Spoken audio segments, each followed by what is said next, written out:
सो hi everyone, welcome back again.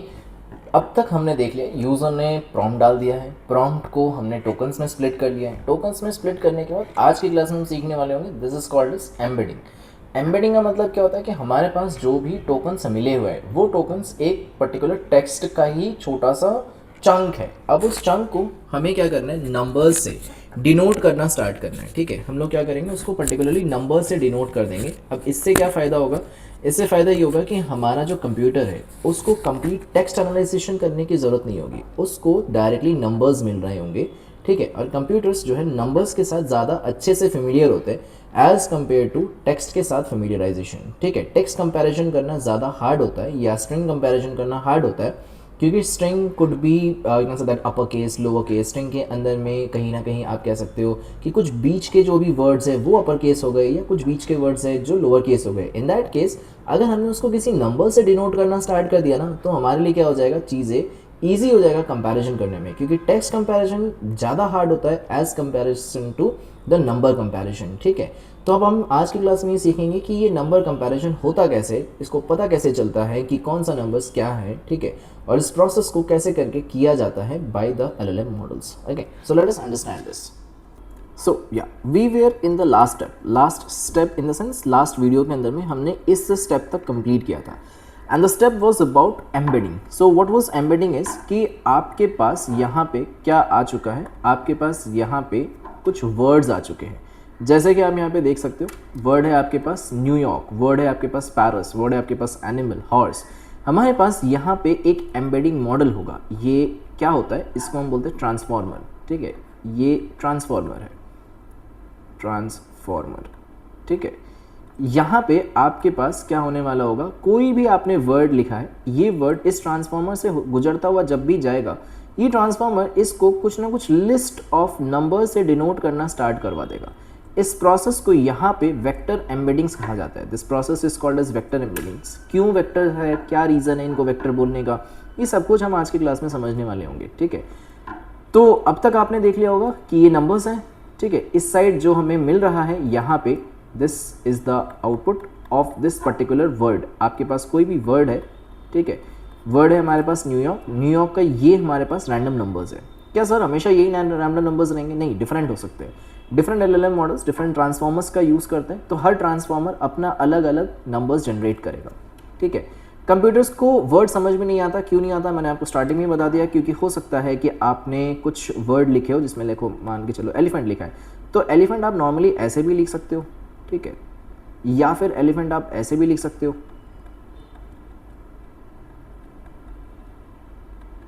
ठीक है, whatever जो भी आपने स्पेलिंग लिखा है एलिफेंट का, तो आप कुछ इस तरीके से एलिफेंट लिख सकते हो, कोई भी टेक्स्ट आप लिख सकते हो। ठीक है, भले ये दोनों टेक्स्ट सेम हो आपके लिए, but according to the computer science या कंप्यूटर वर्ल्ड ये दोनों चीज़ अलग अलग है, क्योंकि ये दोनों दिखते अलग है। ठीक है, तो हमारे पास जो भी वर्ड रहेगा, यानी कि देखो यहाँ पे जैसे कि हमने पास जावास्क्रिप्ट लिखा हुआ है, इस जावास्क्रिप्ट वर्ड को हमने क्या किया, यहाँ पे कुछ ना कुछ नंबर्स के साथ चेंज कर दिया है। ठीक है, तो अब AI के लिए सिर्फ नंबर्स रह गए हैं।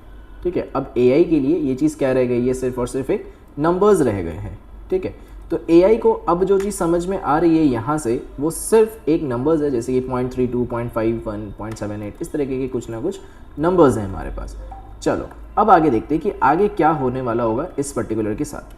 तो ये जब भी आप टेक्स्ट टू एम्बेडिंग बताते हो, टेक्स्ट टू एम्बेडिंग्स, इसमें आपने एक सेंटेंस लिखा है जैसे कि that is very happy person, तो ये वर्ड एम्बेडिंग मॉडल है। ये वर्ड एम्बेडिंग मॉडल एक साथ इसको क्या कर देगा, इसको नंबर्स में कन्वर्ट कर देगा, इस पूरे को एक नंबर्स के अंदर में एक साथ कन्वर्ट कर देगा।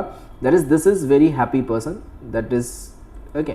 इसको इसने क्या किया, एक रैंडम नंबर्स के अंदर में कन्वर्ट कर दिया।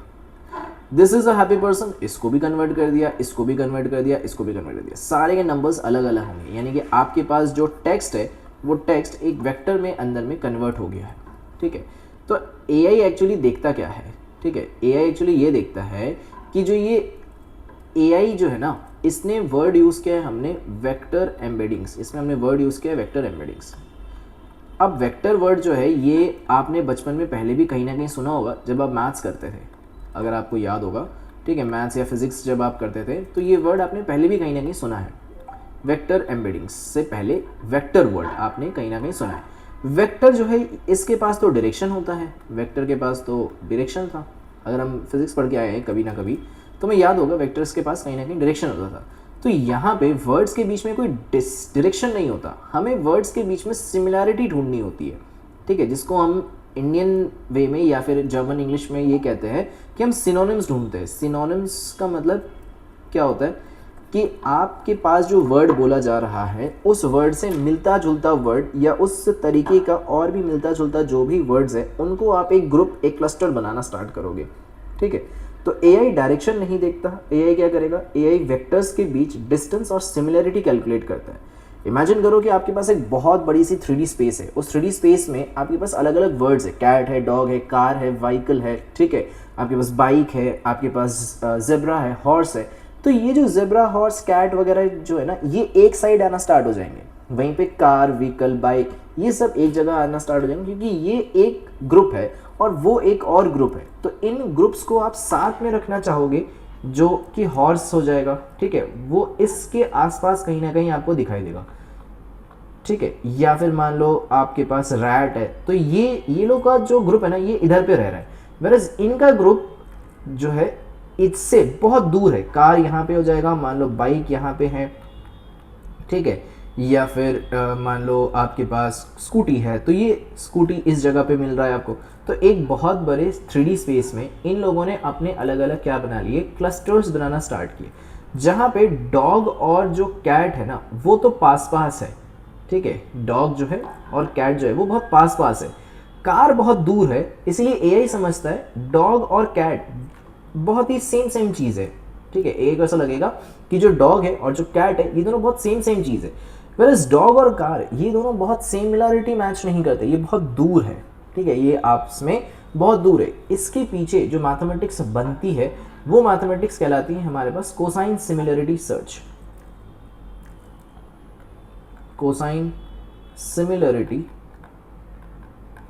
सिमिलरिटी सर्च, इसके पीछे जो मैथमेटिक्स हम यूज़ करते हैं वो ये मैथमेटिक्स होती है, that is called as cosine similarity search, ठीक है। ये कोसाइन सिमिलरिटी सर्च जो है ना ये बेसिकली क्या कर रहा होता है, ये दो वेक्टर्स, ठीक है, जो ये दो नंबर्स आपने बनाए हैं, कार, कैट को जो नंबर्स दिए, डॉग को जो नंबर्स दिए, रैट को जो नंबर्स दिए, हॉर्स को जो नंबर दिए, इन नंबर्स को बहुत पास पास रखेगा, वेरस इनसे जो ये वाले नंबर्स है ना इनको बहुत दूर दूर रखेगा, ठीक है। इन नंबर्स को क्या करेगा ना, ये आप अपने से बहुत दूर रखने वाला होगा, जस्ट बिकॉज क्योंकि ये ग्रुप अलग है और ये ग्रुप अलग है, ठीक है। तो ये चीज़ कहलाती है क्लस्टरिंग करना, कि आपने कुछ अलग ग्रुप्स बनाए हैं, कुछ अलग ग्रुप्स इस साइड में बना करके रखे हुए हैं।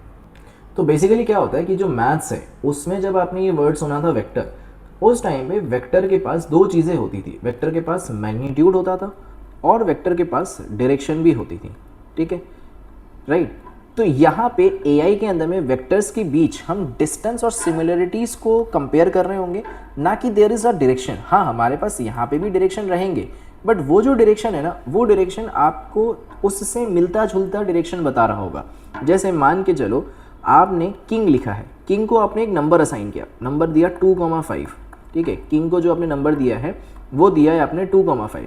वहीं पे क्वीन है आपके पास, ठीक है, एक किंग था आपके पास, उसको आपने एक नंबर दे दिया 2,5, एक आपके पास क्वीन था, उस क्वीन को आपने मान लो नंबर दे दिया 2,6। तो आपने जब एम्बेड किया, ठीक है, उस टाइम पे आपने इसको ये नंबर दे दिया। नाउ अब आपके पास एक कार है, इसको जब आप नंबर दे रहे हो तो आपने कहा कि 21, मान लो 23, ठीक है, 21,29, कुछ भी आपने एक नंबर उसको उठा करके दे दिया। तो ये जो नंबर्स आपने इसके पास दिए ना, किंग, क्वीन एंड कार को, ये नंबर्स बेसिकली इनकी सिमिलरिटीज़ को बताता है कि किंग और क्वीन बहुत ज़्यादा पास पास में है, वरस अगर हम प्लॉट करेंगे कहीं ना कहीं कार को तो वो बहुत दूर दिखाई देगा, ठीक है। अगर मैं इस डायग्राम को बनाऊंगा तो मुझे किंग दिखाई देगा मान लो 2,5, ठीक है, 2,5 यहाँ पे किंग दिखाई देगा और क्वीन इसके पास पास 2,6 यहाँ कहीं दिखाई देने वाला होगा, ठीक है, इसके पास पास यहाँ कहीं, वरस कार कहीं ना कहीं 21,29 इस जगह पे कहीं ना कहीं कार का मार्किंग प्लॉट हो रहा होगा। तो ये आपने बताया कि ये जो ग्रुप है ये इधर है और इसका वाला ग्रुप इधर बनने वाला होगा। कल को अगर कार के बाद मान लो आपने बाइक डिनोट किया और उस बाइक को आपने एक नंबर दे दिया 21,28, तो 21,28 मतलब बाइक इस ग्रुप के अंदर में यहाँ पे फॉल करना स्टार्ट किया। तो एआई ने इस मैथमेटिक्स का यूज़ करके ये बनाया कि ये सारे वर्ड्स एक क्लस्टर है, ये सारे वर्ड एक क्लस्टर के अंदर आने चाहिए और ये सारे वर्ड्स एक क्लस्टर के अंदर आने चाहिए। ठीक है, समझ में आया यहाँ तक? तो ये सब कुछ मतलब एक साथ कैसे करके समझा जा सकता है। बेसिकली देखो, आप एक नए शहर में जाते हो, ठीक है, you are moving to a new city. जब आप न्यू सिटी के अंदर में मूव करते हो, उस न्यू सिटी के अंदर में क्या हो रहा होता है, आपने आसपास बहुत सारे लोकेशंस आपने देखे, ठीक है, आसपास में बहुत सारे लोकेशंस आपने देखे। अब आपके दिमाग में ना सारी चीज़ें एक जैसी लगती है, आपको लगता है कि सब सेम है, ठीक है, कहीं से भी निकलो कहीं से भी घुसो सब जगह सेम आपको दिखाई देता है। बट धीरे धीरे जैसे जैसे आप उस जगह से बार बार फेमिलियराइज होते हो, ठीक है, और धीरे धीरे आपको सारी चीज़ें समझ में आती है कि ओके, ये वाला जगह ए है, ये वाला जगह बी है, यहाँ सी है, यहाँ डी है, यहाँ ई है, यहाँ एफ है, तो ये अलग अलग जगह है।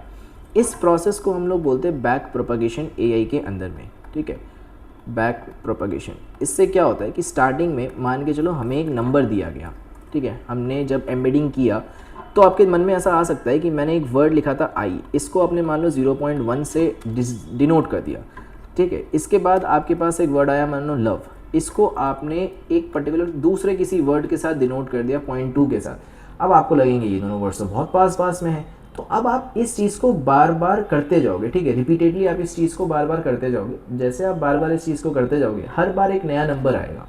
अब आपका मॉडल जो है वो प्रेडिक्ट करना स्टार्ट करेगा कि पहली बार से अब की बार में डिस्टेंस कितना ज़्यादा आ रहा है, ठीक है। तो वही सेम है कि एग्जैक्टली ऐसे ही करता है, क्या करता है, रैंडम नंबर जनरेट करता है, हर प्रेडिक्शन से सीखता है, धीरे धीरे वो वर्ड्स को सिमेंटिक मैप में सही जगह रख देता है, ठीक है। पहले कुछ और हुआ था, अब कुछ और होगा। जैसे अगर मैं इस एग्जाम्पल के साथ आपको समझाऊँ, यहाँ पे पहली बार क्या हुआ, वर्ड डू यू थिंक आया, ठीक है। वर्ड जो है, वर्ड, इसकी प्रोबेबिलिटी को हम समझना स्टार्ट करेंगे नेक्स्ट टोकन के साथ, कि जैसे मान लो अबाउट, इसको हमने टोकन नंबर दिया 0.3, वुड का टोकन नंबर दिया 0.2, ऑफ का टोकन नंबर दिया हमने 0.1, इसका 0.1, इसका 0.1, इसका 0.5, इसका 0.5, यानी मेक्स और वी जो है ना, ये एक ग्रुप में आना स्टार्ट हो जाएंगे। मेक्स और वी एक ग्रुप में आना स्टार्ट हो जाएंगे, ऑफ इज एक ग्रुप में आ जाएंगे, अबाउट और वुड एक ग्रुप में आ जाएंगे। मतलब वर्ड के बाद अगला जो एलिमेंट होगा वो इनमें से कोई सा एक ग्रुप से एलिमेंट जाने वाला होगा। इससे उसको समझ में आ रहा होगा कि नेक्स्ट वर्ड प्रेडिक्शन जब मैं करूंगा तो वो इस क्लस्टर से भेजा जाएगा, ठीक है, अगला वर्ड इस क्लस्टर से भेजा जाएगा, उसके अगला वर्ड इस क्लस्टर से, क्योंकि आपने इनको एक क्लस्टर के अंदर में रखना स्टार्ट कर दिया है, ठीक है। तो ऑलरेडी अगर मैं इस लाइन से मूव कर रहा हूँ, मैंने अगर इस क्लस्टर को मैंने पार कर दिया है, तो अगला जो भी वर्ड होगा मेरे पास, वो अगला वर्ड मेरे पास इस क्लस्टर से स्टार्ट होने वाला होगा। देन अगला जो भी वर्ड होगा वो मेरे पास अब इस क्लस्टर से आएगा। तो अब आप सोच सकते हो कि वर्ड जो है ना, उसको जब आपने टोकनाइज कर दिया, उसको एक नंबर प्रोवाइड कर ही चुके हो। नंबर प्रोवाइड करने के बाद उन नंबर्स को आपने क्लस्टरिंग करना स्टार्ट कर दी। क्लस्टरिंग करने से क्या हो गया कि एक ग्रुप्स बनना स्टार्ट हो गए। अब प्रिडिक्शन करना मेरे लिए ईजी है कि जो अगला वर्ड होगा, उस अगले वर्ड के लिए मुझे उस क्लस्टर को जा करके चेक करना है कि उस क्लस्टर में और कौन कौन से वर्ड है जिसको मैं सिनोनिम्स बुला रहा हूँ। मतलब किंग और क्वीन एक दूसरे के सिनोनिम्स हो गए थे, समझ में आया। तो वर्ट अबाउट यू, पहला लाइन वर्ट है, वर्ट की जगह पे वाई भी हो सकता है, हाउ भी हो सकता है, वेन भी हो सकता है। तो वर्ट, हाउ, वाई, वेन, ये सब कुछ एक क्लस्टर में आया। अगला वर्ड है अबाउट, तो वर्ट अबाउट, हाउ अबाउट, ठीक है, हाउ आर, इन आर वाले को आपने आर, अबाउट, इन सबको आपने एक क्लस्टर के अंदर में रख दिया, ठीक है, समझ में आया। तो इस तरह से आपने क्लस्टरिंग करना सीखा है, या इस तरीके से आप क्या करते हो, क्लस्टरिंग करते हो। क्लियर है, समझ में आया यहाँ तक। जैसे एक एग्जांपल और देखते हैं। आपके पास यहाँ पे किंग है, ठीक है, इस जगह पे आपके पास किंग है, मैन है, कैट है, पेयर्स है, फ्रांस है, डॉग है, बहुत सारे वर्ड्स है। नाउ आपने क्या किया, आपने समझा कि मेरे पास जब इतने सारे वर्ड्स एग्जिस्ट करते ही है, मैं इसको एम्बेडिंग मॉडल के अंदर में डालता हूँ। एम्बेडिंग मॉडल क्या करेगा, इनको नंबर्स प्रोवाइड करेगा। जैसे मैंने आपको बताया, एम्बेडिंग मॉडल्स इनको एक नंबर्स प्रोवाइड करेगा। जब आप इस नंबर्स को वेक्टर स्पेस के अंदर में लेकर के जाओगे, ठीक है, जब आप इस नंबर को वेक्टर स्पेस के अंदर में लेकर के जाओगे, वेक्टर स्पेस में मैन, वुमन, क्वीन, किंग, ये सब एक जगह पे आना स्टार्ट हो जा रहे हैं ना। तो ये सब एक जगह पे आना स्टार्ट हो रहे, और ये सब एक जगह पे आना स्टार्ट हो रहे। इनका अलग क्लस्टर बन गया, कैट, डॉग का। इस तरीके से और भी वर्ड्स आएंगे। जैसे मान लो एक वर्ड आ गया रैट, तो रैट को जो नंबर मिलेगा वो नंबर कहीं ना कहीं इसके आसपास का नंबर मिला रहे हो, तो आपने रैट यहाँ पे डाल दिया। अगला वर्ड मान के चलो चाइल्ड है हमारे पास, अगला वर्ड यहाँ पे है हमारे पास चाइल्ड। तो जो चाइल्ड वर्ड होगा ना, उसका जो नंबर्स होगा वो नंबर कहीं ना कहीं इसके आसपास का नंबर होना चाहिए, ठीक है। जो आपने एक और वर्ड बनाया, मान लो ऑस्ट्रेलिया, तो जो वर्ड आपने यहाँ पे दिया है ऑस्ट्रेलिया, ये वर्ड इसके आसपास का कहीं का वर्ड होगा, मतलब ये जो नंबर उसको प्रोवाइड होगा वो नंबर इसके आसपास का नंबर होना चाहिए। अब मेरे को ये चीज़ समझने के लिए ईजी हो गया कि जो भी मैंने टेक्स्ट था उस टेक्स्ट को जब मैंने नंबर्स में कन्वर्ट किया, नंबर्स में कन्वर्ट करने के बाद जब मैं उसका डायमेंशनलिटी प्लॉट करूँगा, डायमेंशनलिटी प्लॉट करते टाइम मेरे जो सिमिलर वर्ड्स है वो एक जगह पे आके ग्रुप हो जाएंगे, जो अनसिमिलर वर्ड्स है वो थोड़े दूर जाएंगे, ठीक है। और आपको एक वर्ड से दूसरे वर्ड का डिस्टेंस मापना होगा कि एक वर्ड से दूसरे वर्ड का डिस्टेंस कितना है। जिसका डिस्टेंस बहुत कम है वही मेरा अगला वर्ड हो सकता है। और इस तरह से हम अगले वीडियो में सीखेंगे कि ये डिमेंशनलिटी सर्च किस तरीके से की जाती है और कैसे करके हम अगले स्टेप की तरफ में पहुंचेंगे, दैट इज़ नेक्स्ट वर्ड या फिर नेक्स्ट टोकन प्रेडिक्शन। कि अब तक तो हमने क्या कर लिया है, अब तक तो हमने क्लासिफिकेशन कर दिया है या एक तरीके से क्लस्टरिंग कर दी है। जो भी हमारे पास टेक्स्ट आया हुआ था उस टेक्स्ट को हमने नंबर्स में कन्वर्ट करना सीख लिया, मतलब टोकन्स में कन्वर्ट करना। टोकन्स में कन्वर्ट करने के बाद हमने उनके ऊपर में नंबर्स अप्लाई कर दिए। नंबर्स अप्लाई करने के साथ साथ हमने कुछ मैथमेटिक्स लगाई। दैट मैथमेटिक्स इज बेसिकली कि उन सारे वर्ड्स को हमने क्या कर दिया, उन सारे वर्ड्स को हमने नंबर्स में कन्वर्ट करने के साथ साथ प्लॉट करना भी सीख लिया कि जब हम नंबर्स दे रहे तो हम नंबर्स इस तरीके से दे रहे जो सिमिलर वर्ड है वो सिमिलर ग्रुप बनाना चाहेंगे, ठीक है।